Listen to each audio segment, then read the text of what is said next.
Sonnet 30 by Edmund Spencer. My love is like to ice and I to fire. We shall do the analysis of the poem now. My love is like to ice and I to fire. How comes it then that this, her cold so great, is not dissolved through my so hot desire, but harder grows the more I her entreat? In the first four lines or quatrain of this piece, the speaker, who is known to be Spencer himself, begins with the statement that would come to represent this poem. Although it is numbered as Amirati 30, the phrase, My love is like to ice and I to fire, is used to distinguish it from his other works. In this line, the speaker is saying that his love is comparable to ice. In contrast, he states that he is the same as fire. Before any other details are provided, a reader is able to understand that the two lovers are fundamentally different people. That has not stopped them from coming together, though. In the next three lines, Spencer poses the first of all his questions regarding how the love he shares with his future wife is possible, due to the fact that they are so completely opposite. He continues the analogy he began in the first line. The speaker asks how his lover's cold so great is not dissolved through his so hot desire. This strange rearrangement of words makes the lines sound more dramatic than they would otherwise. It also forces the phrases to conform to Spencer's chosen pattern of iambic pentameter. The love they share does not dissolve away, like fire melting ice, but instead harder grows. With greater time spent alongside one another, their love only improves. The speaker is continually baffled by this act. Although these lines are posed as a question, it is rhetorical. He does not expect the reader to have an answer. The second quatrain. Or how comes it that my exceeding heat is not allayed by a heart frozen cold, but that I burn much more in boiling sweat, and feel my flames augmented manifold? The next quatrain of My love is like to ice and I to fire contains the second question of the text.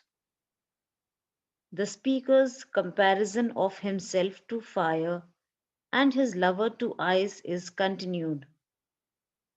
Here, he turns the previous question around and asks how his own impact on his lover does not destroy their love. The speaker's own heat is not impacted by her heart frozen cold. It is important to note at this point that the comparison to fire and ice might have more to do with their actual personalities than it initially seemed. This is seen through the woman's heart is referred to as frozen. Perhaps this is how Spencer first saw her. He expected this fact to turn him away. Instead, it made him burn much more.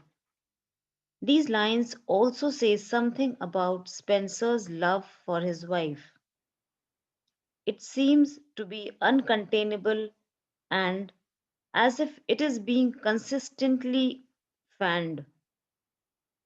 The final line brings the section around to the actual question.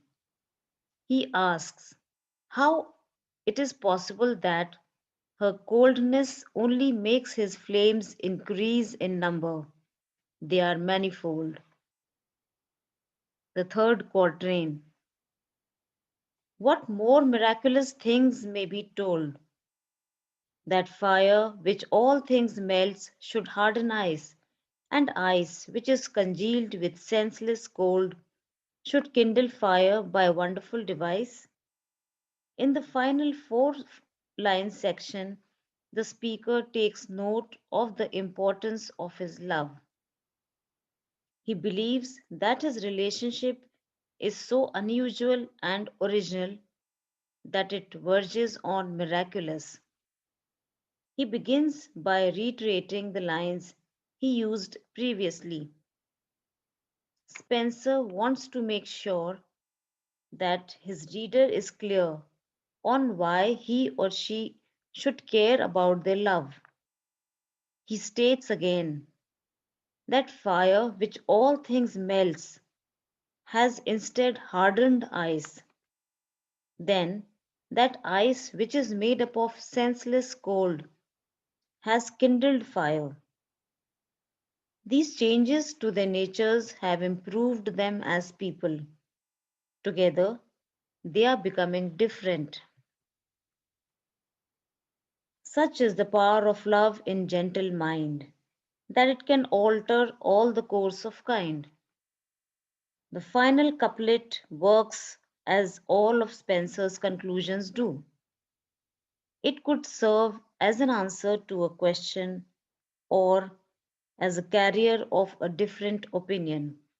Here, though, the speaker concludes that the answer to all the previously posed questions is that love has the power to change everything. When it exists within a gentle mind, it has the ability to alter everyone's life.